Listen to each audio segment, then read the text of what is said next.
국민권익위원회 청렴연선과 함께하는 청렴 북콘서트 함께하게 되어 반갑습니다. 저는 한국교원대학교 역사교육과에서 정년 퇴임을 한 뒤 지금은 명예교수로 있는 조한욱이라고 합니다.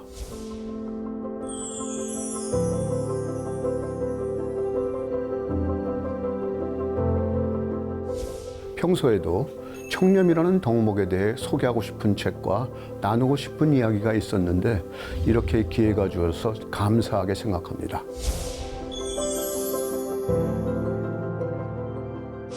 청렴 북콘서트, 선정 도서를 고민하면서 저는 이 생각을 해봤습니다. 청렴이라는 게 무엇일까? 사전적 의미는 여러분들도 잘 아시다시피 재물에 대한 탐욕이 없음을 뜻하는 말입니다. 구체적으로는 공직자가 정책을 위반하는 과정에서 뇌물을 수수하거나 자신의 이익과 결부시키지 않아야 한다는 의미로 받아들입니다. 그러나 저는 그것이 청렴이 필요 조건일지언정 충분 조건이 될 수는 없다고 생각합니다. 공직자란 반드시 자신이 이익에 눈을 감으면서 모든 사람들을 위해 정당하고 공정한 정책을 위반하고 수행해야만 자신이 소임을 다하는 것이라고 생각하기 때문입니다. 이러한 저의 생각을 잘 드러내고 있는 책으로서 저는 스웨덴이 사랑한 정치인 올로프 팔메를 소개하고자 합니다.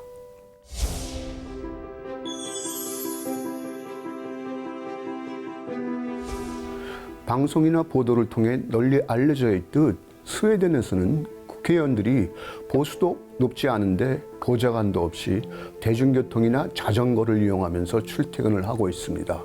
그 결과 국회를 비롯하여 세무서나 관청 등 국가기관에 대한 스웨덴 국민들의 신뢰도는 대단히 높습니다.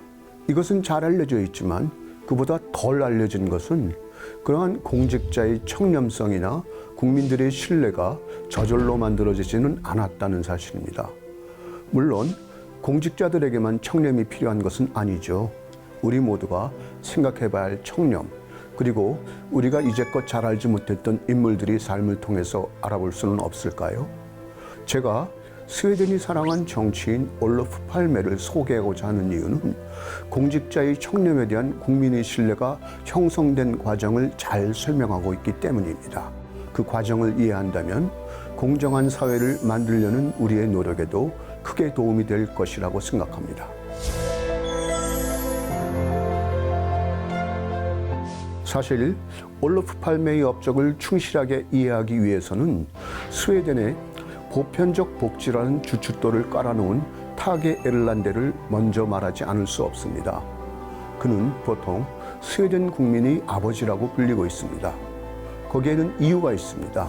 2차 대전 이후 정치적으로든 경제적으로든 지리멸렬했던 스웨덴에서 에를란데는 하르프순드에 있는 자신의 별장에서 이른바 모교 모임을 개최합니다.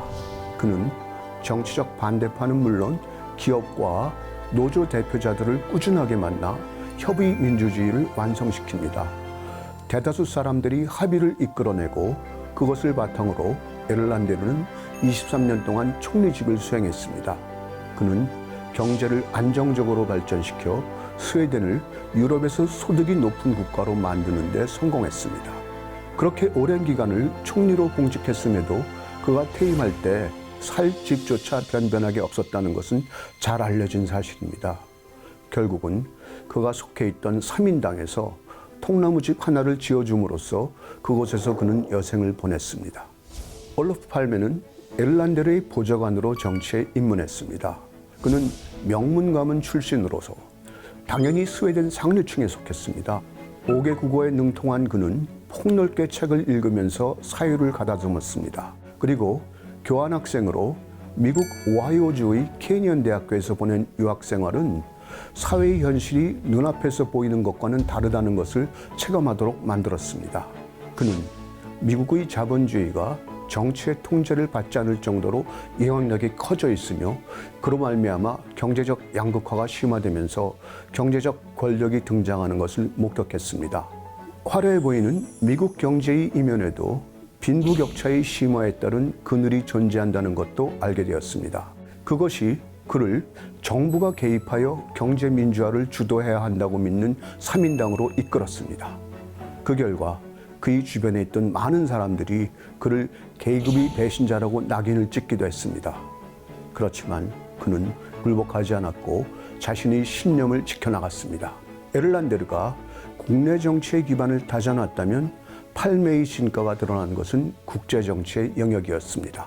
그는 강대국의 패권주의에 맞서 미국의 베트남전 개입을 격렬히 비판했고 소련의 프라하 침공에도 꾸준히 항의했습니다.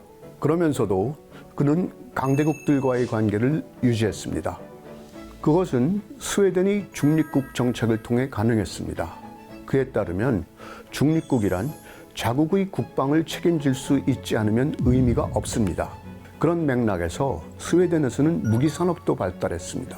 그럼에도 팔메는 자국의 무기산업이 약화되는 것을 감수하면서까지 전쟁이 일어나지 않도록 이란과 이라크의 분쟁을 중재했습니다. 또한 그는 남아프리카 공화국의 인종차별 정책 철폐를 위해서도 소리를 높였습니다. 냉전 체제에서 모두가 미소 양대국의 눈치를 보며 아파르트헤이트에 대해 침묵을 지키고 있을 때 그는 인간성에 위배되는 그 체제에 대한 결연한 비판에 나섰습니다. 어렵지만 그렇게 시작을 하자 다른 나라들도 따라 나섰고 그 작지만 위대한 시도가 결국은 그곳에서 인종차별이 철폐되는 계기가 되었던 것입니다.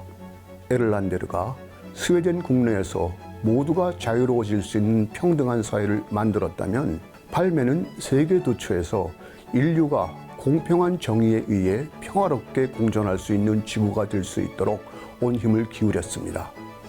한마디로 평화가 위협받고 정의가 거부되고 자유가 위기를 겪는 곳에는 그가 있었고 당시 스웨덴은 세계의 양심으로 통했던 것입니다.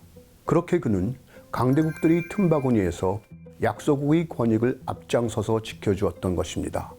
올로프 팔메는 결코 공부를 게을리한 적이 없는 사람이었고 그러한 공부가 그에게 큰 영향을 끼친 것을 부인할 수 없지만 그는 정책을 결정하는 실제적인 과정에서 생길 수 있는 갈등을 예측하고 그것을 축소시킬 수 있는 방안을 마련하려는 고민을 멈추지 않았습니다.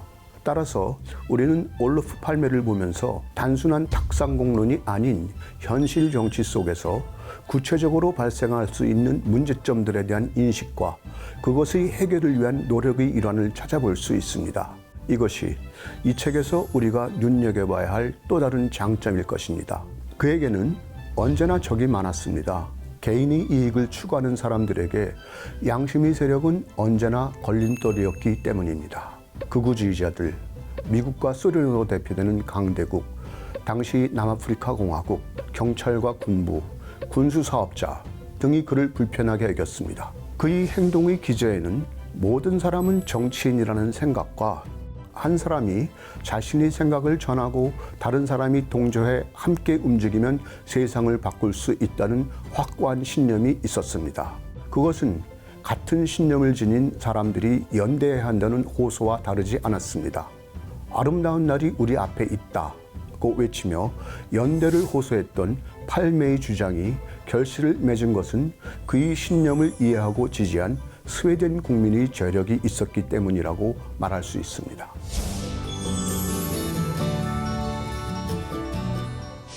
청렴의 바탕을 두고 그것을 넘어서는 정의롭고 공정한 사회를 만들려는 시도는 스웨덴이 사랑한 정치인 올로프 팔메라는 책을 읽음으로써 출발할 수 있을 것입니다.